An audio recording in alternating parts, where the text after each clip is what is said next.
Standard Chartered just put out another price prediction regarding XRP. They are now predicting a 330% price surge for XRP, which is very interesting because this is kind of building on top of their price prediction from earlier this year as well, which we'll go over that here in a moment because it's pretty significant. But this is a brand new one. And this is for 2026 specifically. This got posted from Cryptos or Us. This is Geoffrey Kendrick at Standard Chartered Bank estimates that XRP will reach $8 in 2026. This is kind of on par with my original price targets anyways on XRP, which was right around like roughly $5 to $7. And then pretty bullish would be about 7 to 10. And then max bull would be like 10 to 15.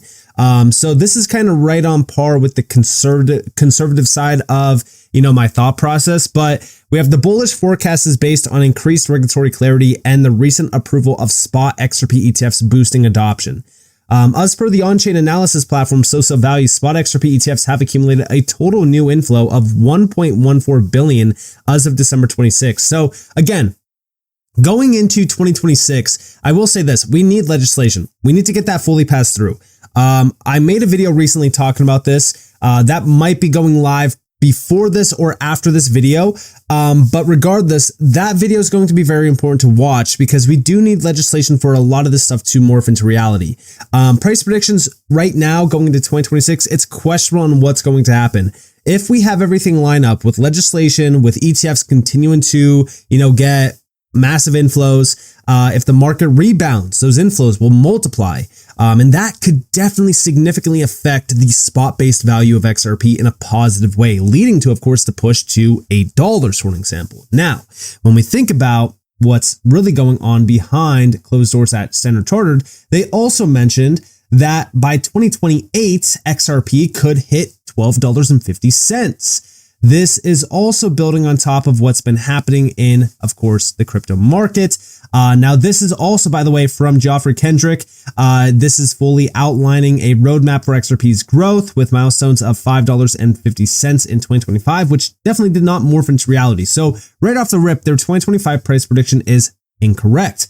Now, 2026, $8. Yes, it's definitely possible, but if we're talking about the 2025 price predictions, let's see what was correct and what wasn't correct. Well, Ethereum definitely did hit $4,000. However, Bitcoin did not hit 200,000. XRP did not hit $5.50. So it's rough to think that the $8 price prediction is going to hit, but it could definitely be a possibility, like I said, if everything lines up. Now, going into 2027, they're also expecting $10.40. And then 2028, $12.50, and then 2029, $12.25. Very interesting overall, outlook here. Obviously, these things, they're just price predictions. At the end of the day, don't put too much weight behind them, but they are definitely a possibility. Now, this is all building on top of what we've been seeing all throughout 2025, which is, of course, increased bullish regulations, because again, the regulators are now bullish on crypto. They, want to make sure that this space is set free. They don't want to shackle it. On top of that, XRP is fully cleared. Ripple won the lawsuit. Ripple is now expanding. They launched ROUSD. They've been building out, major institutional connections now. They've been acquiring massive companies, putting XRP right at the center point of all of that. So these price predictions are not too far off. I don't think that they're overly bullish at all, especially considering the fact that, we're entering into 2026. They're expecting, within 2 years to get to $12.50, 3 years, $12.25. Again, that's pretty conservative compared to what we've been seeing in this market. But this is the fresh update from Standard Chartered now. Again, this is building on top of this already price prediction from going back 8 months ago. So again, this is not a brand new price prediction. It's still that old price prediction. But the main thing that we're looking at here is exactly why are we seeing this get rehashed? Is it just for clicks? Is it, to, give us an insight going into 2026? Well, I think that there's a few things here. Number one, yeah, sure, it's getting rehashed. Yes, it's getting brought back up. But we have to think about the factors, because prior to this price prediction being made, we did not have any on-chain data regarding the ETF inflows. We didn't know how much demand there was for XRP. Now we do.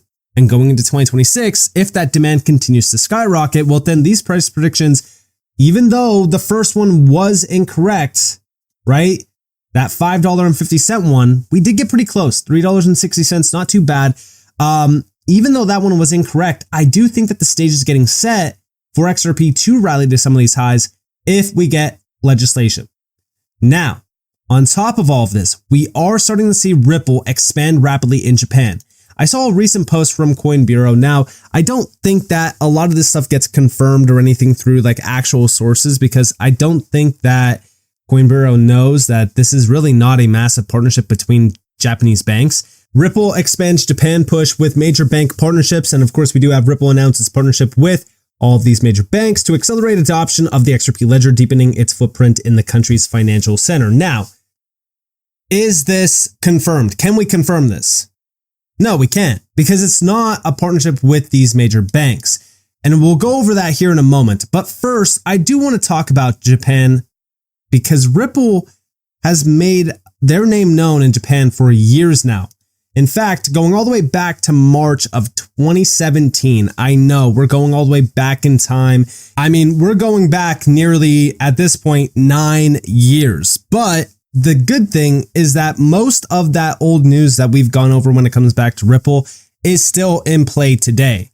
But this was regarding 47 Japanese banks moved towards commercial phase using Ripple. Again, March 2nd, 2017, SBI Ripple Asia announced today that a consortium of 47 banks have successfully completed a pilot implementation of Ripple in Japan using a cloud-based payments platform. This platform, RC Cloud, is powered by Ripple Solution and is the first in the world to enable real-time money transfers both domestically and internationally. As a result, the consortium has confirmed that it will move into commercial phase. Now, we didn't really see any big update from this. However, back then we did see that over 90 banks globally are working with Ripple. Most of those include, of course, Santander, Bank of America, and Axis. This is coming from Ripple's full-on, website, by the way. Like, this is ripple.com. These are all of the banks that are included in this as well. Again, we don't really have any major update regarding this at all. But I will say, I don't like to just completely overlook old news. Like, I'm not going to completely forget about this because it's, almost 9 years old. In fact, I still think that it's very important to focus on today because Ripple is expanding rapidly in Japan. This could still definitely be something that's still live today, where all of these big banks still have some sort of connection back to Ripple or some sort of exposure to the Ripple platform.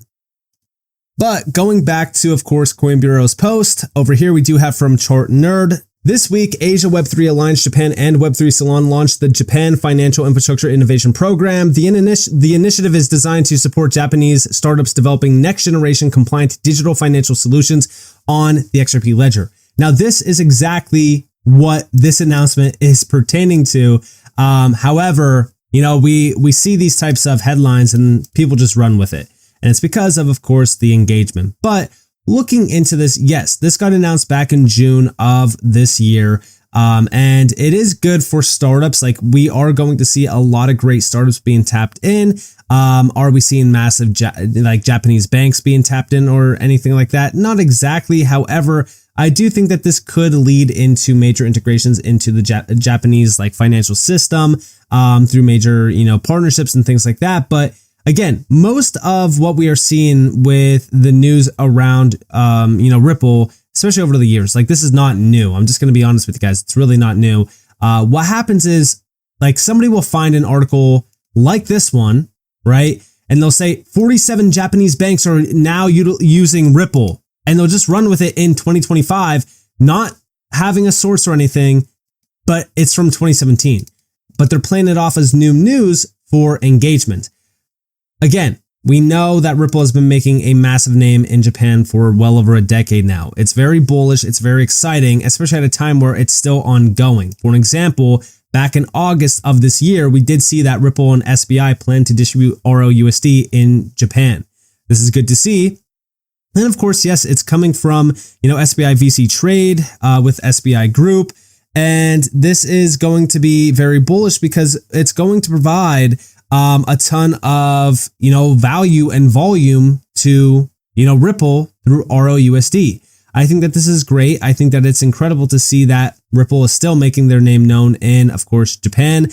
They have been for well over a decade, and this is going to be available in Japan during the first quarter of 2026. So expect this to go live officially in 2026 and most likely start to kick up and expand rapidly. And this is also going to be very bullish for XRP, as you guys do know, because it is at the center of, everything that Ripple is doing. Now, on top of that, going over here to one of the most recent announcements, of course, with SBI was Ripple.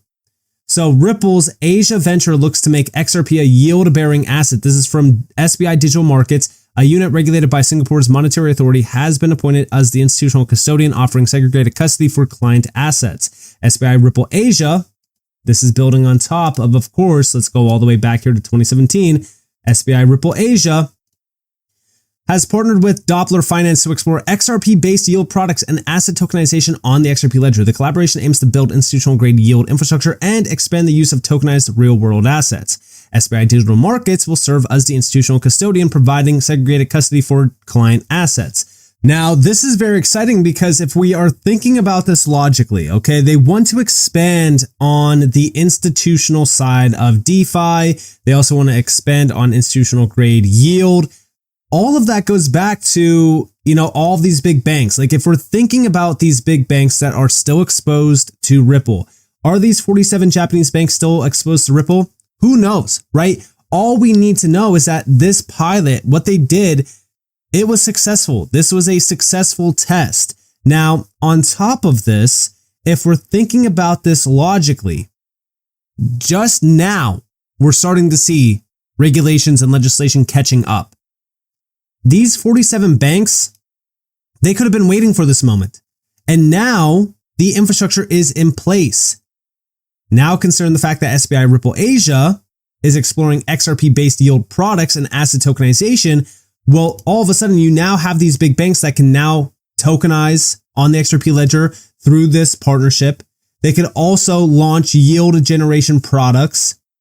This could start to really build on top of that old news that everyone says, oh, it doesn't matter. But even if it doesn't include this, this is still very bullish for the XRP ledger and for, the Asian market, because again, Ripple has always been locked in on the Asian market, especially in Japan. Now, on top of this, we did see a big update recently with SBI investing 30 billion yen in the US company Evernorth for cryptocurrency investments utilizing Ripple. And guess exactly what Evernorth is focused on? Evernorth is focused on institutional use through corporate treasury DeFi to global stablecoins, on-chain FX, and utility-driven NFTs. Blockchain is becoming core financial infrastructure. SBI is investing 30 billion yen into this. They're behind this in a big way. Institutional focus is the main thing here. Every single one of these announcements is all focused on institutional grade products and infrastructure. And let's not forget on-chain FX and global stablecoins. Well, guess what SBI recently just announced? Just in, Japan's SBI Holdings and Startail Group signed MOU to jointly develop a regulated yen-denominated stablecoin compliant with Japanese financial regulations. This is all highlighting potential use of the XRP ledger in a big way, because everything that we're now seeing with SBI's name tied back to it is all focused on institutional grade custody and yield generation products. Even stablecoins, you still want to earn yield on stablecoins. This platform that is now being, designed with Doppler Finance is exploring just that. So when we think about everything that's happening here with, Ripple in Japan, it's huge. It's great to see. Ripple has always been a big name in Japan, but now it seems as though they're starting to really expand their presence in Japan. And going into 2026, it seems as though that's going to get kicked into overdrive, especially with, SBI and Ripple distributing ROUSD starting in Q1 of 2026. I'm very excited about a lot of these initiatives, and it really kind of builds on top of those price predictions, because if we're going to see a lot of things launching in 2026 around the XRP ledger ecosystem as well as around Ripple, then hey, we're most likely going to start to see price action picking up as well if legislation gets pushed through. So with that being said, I hope that you guys enjoyed this video. If you guys did, definitely leave a like, subscribe, turn notifications on because I'm on free content. You guys are more than welcome to follow me on Twitter and join the free Discord in the description below. And with that being said, guys, it's been Nick. Thanks for watching. Peace out.